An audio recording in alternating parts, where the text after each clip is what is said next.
Everyone, कैसे हो आप लोग। मैं हूं मोनिका और हम लोग जो है वो पढ़ रहे हैं, जैसा कि मैं आपको पहले भी बता चुकी हूँ कि हम लोग जो ल्यूसेंट की बुक है जीएस वाली, उसका कंप्लीट रिवीजन कर रहे हैं ना। इसमें जो है हम हिस्ट्री कंप्लीट कर चुके हैं और ज्योग्राफी जो है वो हम स्टार्ट कर चुके हैं। ज्योग्राफी में भी जो है एक वीडियो हम लोग करीब 1-1.5 घंटे की पहले बना चुके हैं, जिसमें जो है वो हमने 4 टॉपिक कंप्लीट कर लिए हैं। और ज्योग्राफी का जो आज का हमारा टॉपिक है ये 5वां स्थलमंडल है।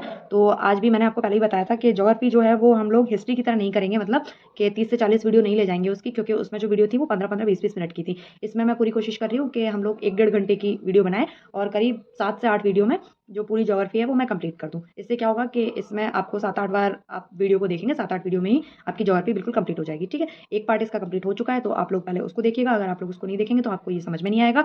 और आज जो है वो हम स्थलमंडल स्टार्ट करते हैं। ठीक है, तो चलिए हम चलते हैं अपने टॉपिक की तरफ। पृथ्वी की संपूर्ण भापरत जिस पर महाद्वीप एवं महासागर स्थित है स्थलमंडल कहलाती है। पृथ्वी की संपूर्ण भापरत जिस पर महाद्वीप एवं महासागर स्थित है वह स्थलमंडल कहलाती है। पृथ्वी के कुल 29% भाग पर स्थल तथा 71% भाग पर जल है।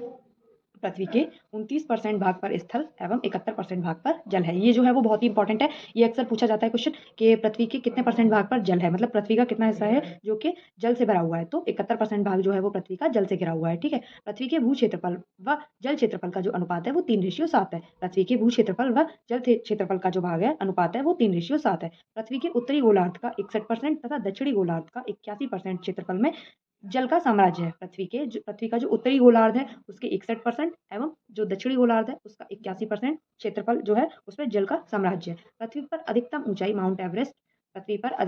माउंट एवरेस्ट की तथा अधिकतम गहराई मैरियाना गर्त की है। पृथ्वी पर जो अधिकतम ऊंचाई है वो किसकी है? माउंट एवरेस्ट की है। और ऊंचाई कितनी है इसकी? 8,850। आपको कहीं 8,850 मिलेगी तो कहीं 8,848 मिलेगी। ठीक है, तथा अधिकतम गहराई जो है वो किसकी है? वो मैरियाना गर्त की है। और कितनी गहराई है इसकी? 11,022 मीटर, 11,022 मीटर, है ना। नेक्स्ट, इस प्रकार पृथ्वी की अधिकतम ऊंचाई एवं अधिकतम गहराई में लगभग 20 किलोमीटर का अंतर है।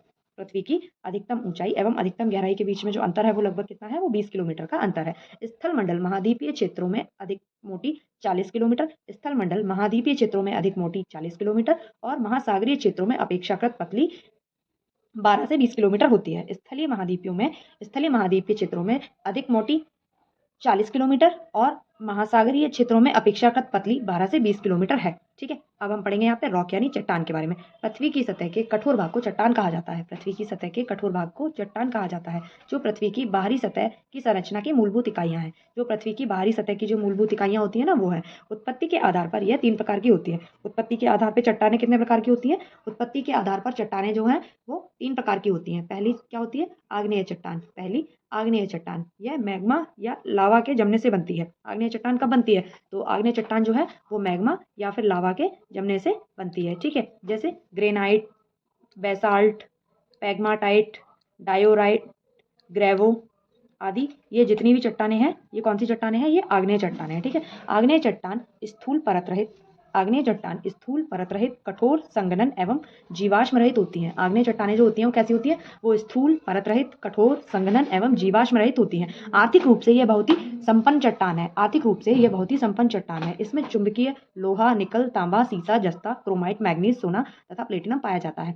इसमें चुंबकीय लोहा, निकल, तांबा, सीसा, जस्ता, क्रोमाइट, मैग्नीज, सोना तथा प्लेटिनम पाए जाते हैं। ठीक है, बेसॉल्ट में लोहे की मात्रा सर्वाधिक होती है। जो बेसॉल्ट चट्टान होती है इसमें क्या होता है कि इसमें लोहे की मात्रा सर्वाधिक होती है। इस चट्टान से काली मिट्टी का भी निर्माण होता है। बेसॉल्ट चट्टान से काली मिट्टी का भी निर्माण होता है। ठीक है, अब नेक्स्ट पैग्माटाइट। नेक्स्ट क्या है? पैग्माटाइट, है ना। तो कोडरमा में पाया जाने वाला अभ्रक इन्हीं सेलों में मिलता है। कोडरमा यानी झारखंड में एक जगह है कोडरमा, है ना। तो यहाँ पे अभ्रक पाया जाता है। तो वो किन सेलों से मिलता है? वो पैग्माटाइट सेलों से मिलता है। मतलब कि जो अभ्रक है वो कौन सी सेलों से मिलता है? तो अभ्रक जो है वो पैग्माटाइट सेलों से मिलता है। ठीक है, नेक्स्ट पहले हम ये देख लेते हैं आग्नेय चट्टान और इनका रूपांतरण। मतलब जो चट्टान है इनका रूपांतरण पहले पढ़ लेते हैं हम। तो आग्नेय चट्टानें नीचे दी हुई हैं और इसके साइड में जो है वो कायांतरित चट्टान दी हुई है। मतलब किससे क्या बना है ना। तो जो ग्रेनाइट है, ग्रेनाइट से क्या बनता है? ग्रेनाइट से नीस बनता है ना। उसके बाद जो साइनाइट है इससे साइनाइट नीस बनता है। क्या? साइनाइट नीस बनता है। ग्रेवो से सस्पेंटाइन। ग्रेवो से क्या? सस्पेंटाइन। और बेसॉल्ट से सिस्ट। बेसॉल्ट से क्या है? सिस्ट। और बिटुमिनल कोयला ग्रेफाइट। बिटुमिनल कोयले से क्या है? ग्रेफाइट। ठीक है, अब पढ़ते हैं आग्नेय चट्टानी पिंड। आग्नेय चट्टानी पिंड मैग्मा के ठंडा होकर ठोस रूप धारण करने से विभिन्न प्रकार के आग्नेय चट्टानी पिंड बनते हैं। जो मैग्मा होता है, मैग्मा जब मतलब जब ज्वालामुखी से जो मैग्मा निकला हुआ होता है ना, तो मैग्मा जब ठंडा होकर ठोस रूप धारण करने से विभिन्न प्रकार के आग्नेय चट्टान पिंड बनते हैं। इनका नामकरण इनके आकार, रूप, स्थिति तथा आसपास पाई जाने वाली चट्टानों के आधार पर किया जाता है। इनका जो नामकरण किया जाता है वो इनके आकार, इनका रूप, इनकी स्थिति तथा इनके आसपास जो चट्टानें पाई जाती हैं उनके आधार पर किया जाता है। अधिकांश चट्टानी पिंड अंतर्वेदी आग्नेय चट्टानों से ही बनते हैं। अधिकांश चट्टानी पिंड जो होते हैं वो अंतर्वेदी आग्नेय चट्टानों से बनते हैं, है ना। फिर उसके बाद है बेलोलिथ, है ना। तो बेलोलिथ जो है ये क्या है, यह सबसे बड़ा आग्नेय चट्टानी पिंड है। जो बेलोलिथ है वो क्या है, सबसे बड़ा आग्नेय चट्टानी पिंड है जो अंतर्वेदी चट्टानों से बनता है। तो बैथोलिथ किससे बनता है, बैथोलिथ जो है वो अंतर्वेदी चट्टानों से बनता है। यह एक पातालीय पिंड है। यह क्या है, यह एक पातालीय पिंड है। यह एक बड़े गुम्बद के आकार का होता है। यह जो बैथोलिथ है वो क्या होता है, एक बड़े गुम्बद के आकार का होता है जिसके किनारे खड़े होते हैं, जिसके जो किनारे होते हैं वो खड़े होते हैं। इसका ऊपरी तल विषम होता है, इसका ऊपरी तल विषम होता है। यह मूलतः ग्रेनाइट से बनता है। यह मूलतः किससे बनता है, तो यह मूलतः ग्रेनाइट से बनता है। संयुक्त राज्य अमेरिका का इदाहो बैथोलिथ 40,000 वर्ग किलोमीटर से भी अधिक विस्तृत है। संयुक्त राज्य अमेरिका का इदाहो बैलोथित 40,000 वर्ग किलोमीटर से भी अधिक विस्तृत है। कनाडा का कोस्ट रेंज बैथोलिथ इदाहो से भी बड़ा है। कनाडा का जो कोस्ट रेंज बैथोलिथ है वो इदाहो से भी बड़ा है। बी है स्टॉक। छोटे आकार के बैथोलिथ को स्टॉक कहते हैं। छोटे आकार के बैथोलिथ को स्टॉक कहते हैं। इसका ऊपरी भाग गोलाकार गुम्बदनुमा होता है। इसका जो ऊपरी भाग होता है वो क्या होता है, वो गोलाकार और गुम्बदनुमा होता है। स्टॉक का विस्तार 100 वर्ग किलोमीटर से कम होता है।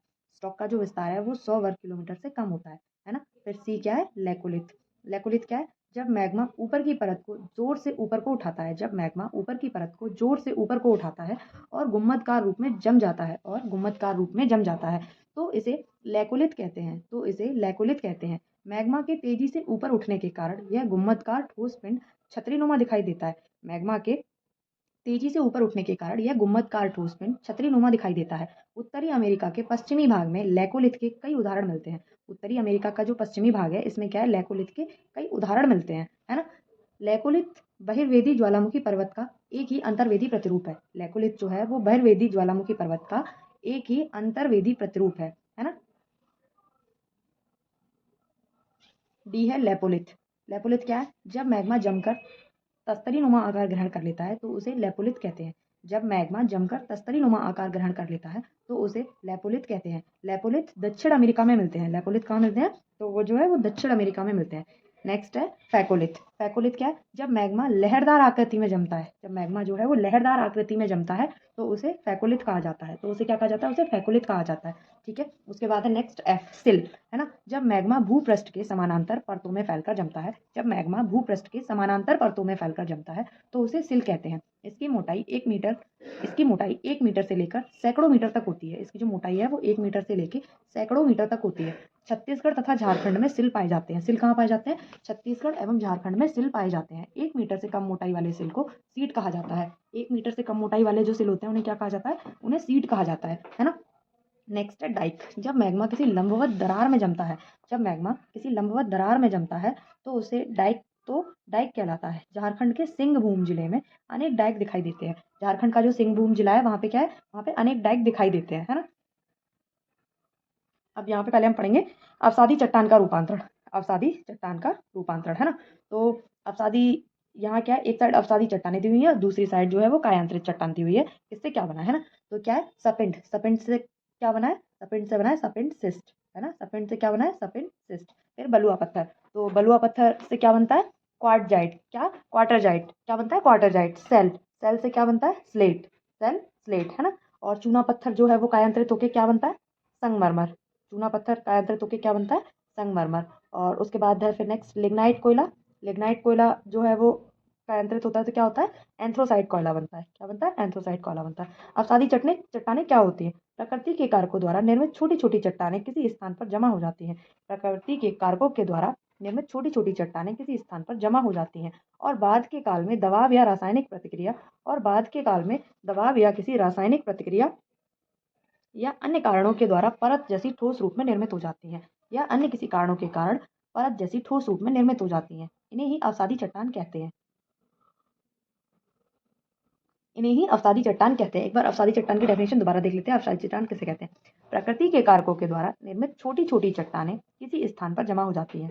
प्रकृति के कारकों के द्वारा निर्मित छोटी छोटी चट्टानें किसी स्थान पर जमा हो जाती हैं और बाद के काल में दबाव या रासायनिक प्रतिक्रिया या अन्य कारणों के द्वारा परत जैसी ठोस रूप में निर्मित हो जाती हैं और बाद में प्रक्रिया या अन्य कारणों के द्वारा परत जैसी ठोस रूप में निर्मित हो जाती हैं, है ना। इन्हें ही अवसादी चट्टान कहते हैं। इन्हें ही क्या कहते हैं? इन्हें ही अवसादी चट्टान कहते हैं। जैसे बलुआ पत्थर, चूना पत्थर, स्लेट, बलुआ पत्थर, चूना पत्थर, स्लेट, कांग्लोमरेट, नमक की चट्टान एवं सेलखड़ी आदि, है ना। अवसादी अवसादी चट्टानें परतदार होती हैं। अवसादी चट्टानें कैसी होती हैं? अवसादी चट्टानें जो होती हैं वो परतदार होती हैं।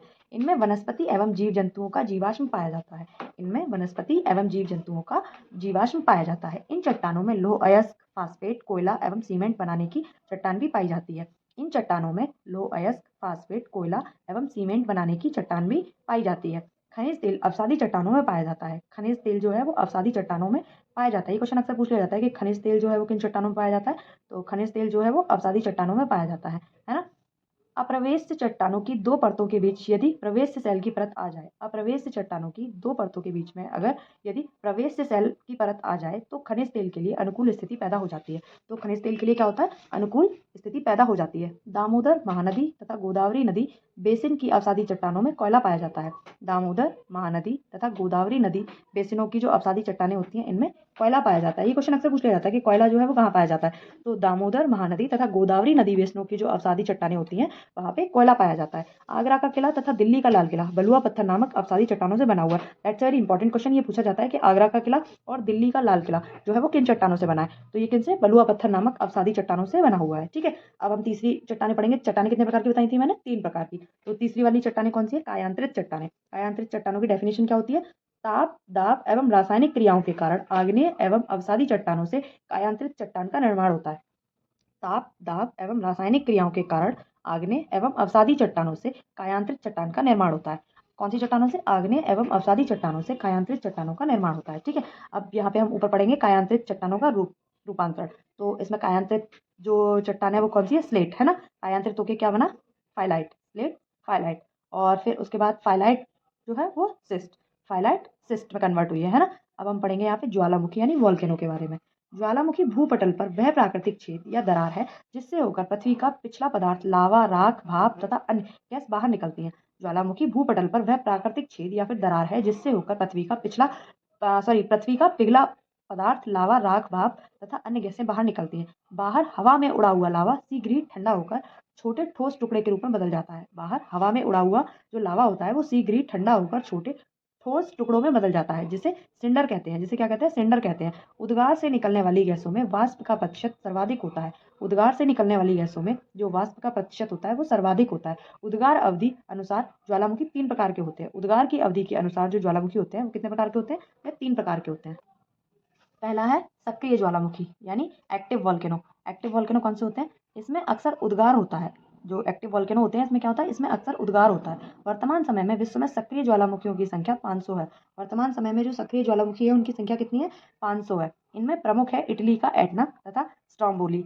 इनमें जो प्रमुख है वो कौन से हैं? इटली का एटना तथा स्ट्रोम्बोली। और मैक्सिको उत्तरी अमेरिका में स्थित कोलेमा ज्वालामुखी बहुत ही सक्रिय ज्वालामुखी है। मैक्सिको उत्तर अमेरिका में स्थित जो कोलेमा ज्वालामुखी है वो बहुत ही सक्रिय ज्वालामुखी है। इसमें 40 बार से अधिक बार उद्गार हो चुका है। इसमें क्या हुआ है? 40 बार से अधिक बार जो है वो उद्गार हो चुका है ना। उसके बाद नेक्स्ट है स्ट्रोम्बोली। नेक्स्ट क्या है? स्ट्रोम्बोली। तो भूमध्य सागर में सिसिली के उत्तर में लिपारी द्वीप पर अवस्थित है। भूमध्य सागर में सिसिली के उत्तर में लिपारी द्वीप पर अवस्थित है। इसमें सदा प्रज्वलित गैस निकलता रहता है। इसमें क्या होता है? सदा प्रज्वलित गैस निकला करती है जिससे आसपास का भाग प्रकाशित रहता है। जो इसमें से जो हमेशा एक गैस निकलती रहती है उससे क्या होता है? आसपास का जो क्षेत्र होता है वो प्रकाशित रहता है। इस कारण ज्वालामुखी को भूमध्य सागर का प्रकाश स्तंभ भी कहा जाता है। इस प्रकार जो ज्वालामुखी है उसको भूमध्य सागर का प्रकाश स्तंभ कहा जाता है। ठीक है, दूसरा कौन सा है? दूसरा है